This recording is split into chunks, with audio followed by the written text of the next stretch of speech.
Cannery Row, Chapter 1. Lee Chong's grocery, while not a model of neatness, was a miracle of supply. It was small and crowded, but within its single room, a man could find everything he needed or wanted to live and to be happy. Clothes, food, both fresh and canned, liquor, tobacco, fishing equipment, machinery, boats, cordage caps, pork chops. You could buy at Lee Chong's a pair of slippers, a silk kimono, a quarter pint of whiskey, and a cigar. You could work out combinations to fit almost any mood. The one commodity Lee Chong did not keep could be had across the lot at Dora's. The grocery store opened at dawn and did not close until the last wandering vagrant dime had been spent or retired for the night. Not that Lee Chong was avaricious. He wasn't. But if one wanted to spend money, he was available. Lee's position in the community surprised him as much as he could be surprised. Over the course of the years, everyone in Cannery Row owed him money. He never pressed his clients, but when the bill became too large, Lee cut off credit rather than walk into the town up the hill the client usually paid or tried to. Lee was round-faced and courteous. He spoke a stately English without ever using the letter R. When the Tong Wars were going on in California, it happened now and then that Lee found a price on his head. Then he would go secretly to San Francisco and enter a hospital until the trouble blew over. What he did with his money, no one ever knew. Perhaps he didn't get it. Maybe his wealth was entirely in unpaid bills. But he lived well, and he had the respect of all his neighbors. He trusted his clients until further trust became ridiculous. Sometimes he made business errors, but even these he turned to advantage in goodwill, if in no other way. It was that way with the Palace Flophouse and Grill. Anyone but Lee Chong would have considered the transaction a total loss. Lee Chong's station in the grocery was behind the cigar counter. The cash register was then on his left and the abacus on his right. Inside the glass case were the brown cigars, the cigarettes, the Bull Durham, the Duke's Mixture, the Five Brothers, while behind him in racks on the wall were the pints, half pints, and quarters of Old Green River, Old Townhouse, Old Colonel, and the favorite, Old Tennessee, a blended whiskey guaranteed 4 months old, very cheap, and known in the neighborhood as Old Tennis Shoes. Lee Chong did not stand between the whiskey and the customer without reason, for some very practical minds had on occasion tried to divert his attention to another part of the store. Cousins, nephews, sons, and daughters-in-law waited on the rest of the store, but Lee never left the cigar counter.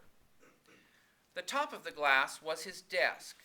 His fat, delicate hands rested on the glass, the fingers moving like small, restless sausages.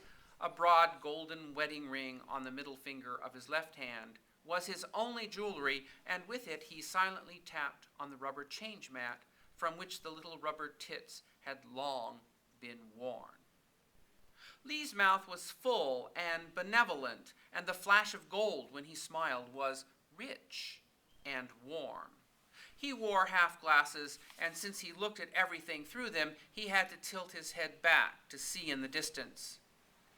Interest and discounts, addition, subtraction. He worked out on the abacus with his little restless sausage fingers, and his brown friendly eyes roved over the grocery, and his teeth flashed at his customers.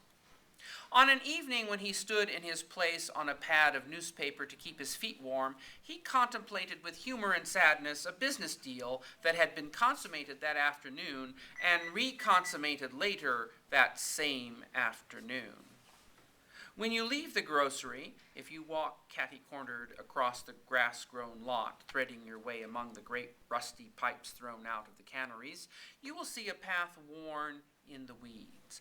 Follow it past the cypress tree, across the railroad track, up a chicken walk with cleats, and you will come to a long, low building which for a long time was used as a storage place for fish meal.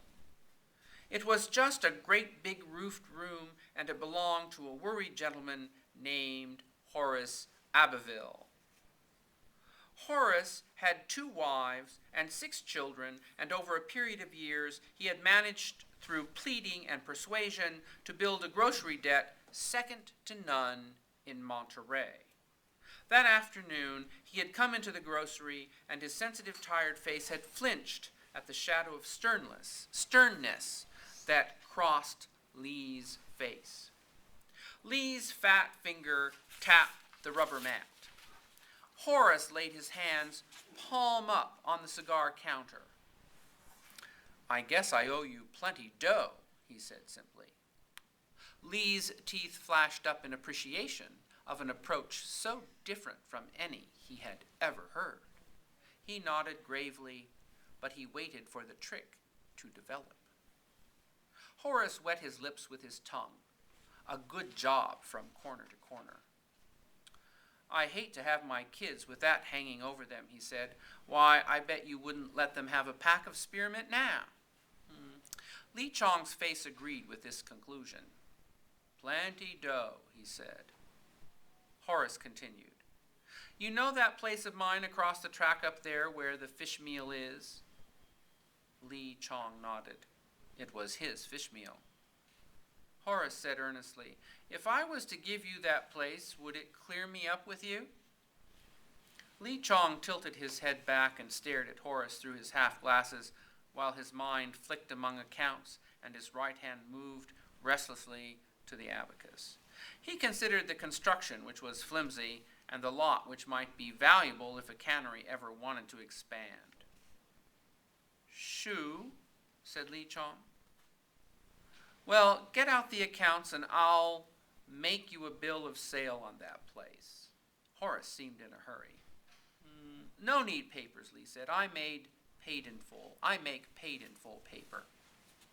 They finished the deal with dignity, and Lee Chong threw in a 1/4 pint of old tennis shoes, and then Horace Abbeville, walking very straight, went across the lot and past the cypress tree, and across the track and up the chicken walk and into the building that had been his, and he shot himself on a heap of fish meal.